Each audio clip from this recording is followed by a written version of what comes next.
Muy buenas, yo soy Rocío, estudiante de Psicología de la UNED y bueno, estoy súper contenta porque ya vamos por el tema 12 de Psicología Social y vamos con el prejuicio. A ver, me encanta, me encanta lo que estoy estudiando.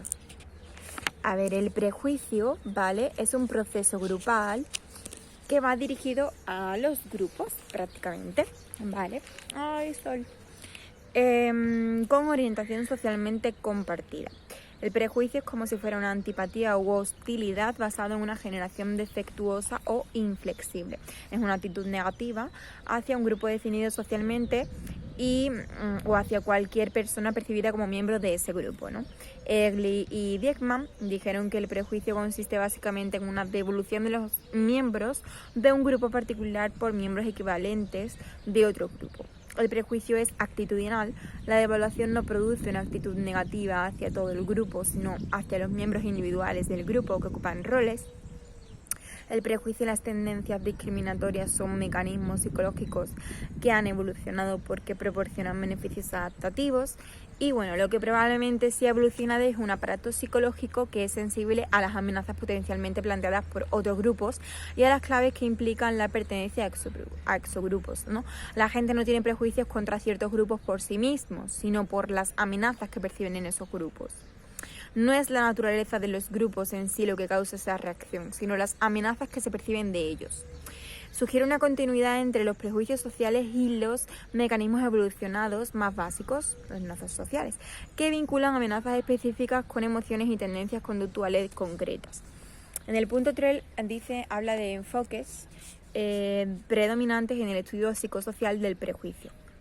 Y vamos a hablar de la teoría de la personalidad autoritaria. Son niños, ¿no?, que habían sido objeto de educación severa y que experimentaban sentimientos hostiles y agresividad hacia sus padres, que desplazaban hacia personas que consideraban más débiles o inferiores. Bueno, aquí sale el bullying, ¿vale? La teoría del dogmatismo, que es cuando no conceden suficiente importancia a los factores situacionales. Y nos vamos al punto 4, donde hablamos de la evolución y de tendencias de estudio psicosocial del prejuicio racial. Y hay 3 corrientes: la naturaleza y expresión del prejuicio y el racismo, que dependen de diversos procesos dinámicos. Luego tenemos los modelos contemporáneos en el estudio del prejuicio, donde la discriminación ahora es más sutil e indirecta y se mantienen los estereotipos y sentimientos negativos hacia determinados grupos. El odio y la hostilidad del prejuicio tradicional se ha transformado en nuevas formas de prejuicio. Y aquí aparece el racismo aversivo. El racismo aversivo se basa en el conflicto existente entre la negación por parte de los blancos por ser prejuiciosos y los sentimientos y creencias negativas inconscientes que mantienen hacia los afroamericanos, ¿no? Estos sentimientos negativos no reflejan una hostilidad manifiesta hacia los negros, sino que influyen una cierta incomodidad o inseguridad, incluso miedo. El racismo ambivalente. Este es un conflicto emocional entre sentimientos positivos y negativos hacia grupos raciales, ¿vale? Y luego están hacia grupos. Y luego están los raciales estigmatizados, que son el igualitarismo, el individualismo. Katz sugiere una explicación basada en la amplificación de la respuesta del individuo hacia los miembros de grupos desfavorecidos, como puede ser la ambivalencia, que produce inestabilidad conductual, o que los racistas ambivalentes exageran en sus respuestas. Luego tenemos el modelo de disociación. ¿Qué es esto? Pues que analiza la contradicción basada en el estereotipo cultural y sus creencias, ¿vale? Y los estereotipos se estudian frecuentemente y de forma automática. Las creencias personales se desarrollan más tardíamente que los estereotipos.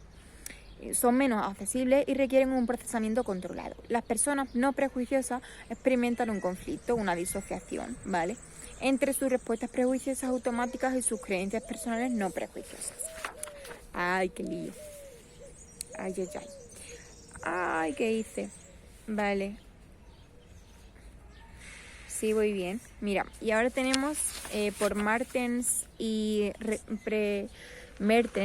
Pettigrew, que distinguen entre 2 tipos de prejuicios. Están los manifiestos, que es el antiguo y tradicional, y el sutil.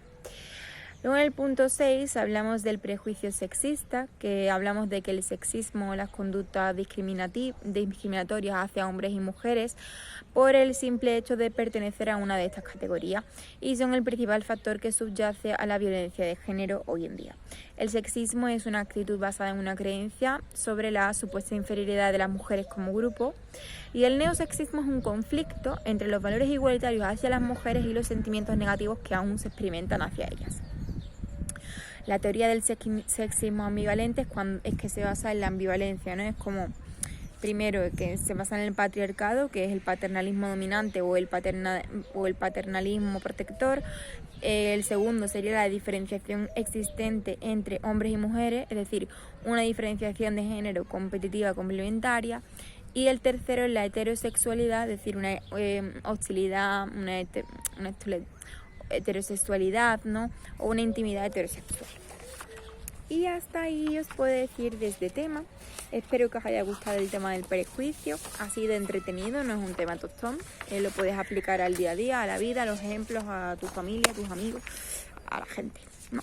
Y está guay. Así que nada, espero que nos veamos en el siguiente tema. Espero que os ayude mucho lo que estoy haciendo. Ya sabéis que yo todo esto lo saco de mis propios resúmenes hechos por el libro. Son súper cortitos porque en menos de 8 minutos tiene casi todos los temas, o sea, tema por tema, y está muy bien para escucharlo mientras, yo qué sé, estás en la calle haciendo cosas en la casa, en la cocina, tirado en el césped, lo que quieras, porque a mí también me sirve. Y espero que te ayude. Muchos besos y nos vemos en el próximo. Suscríbete por fin.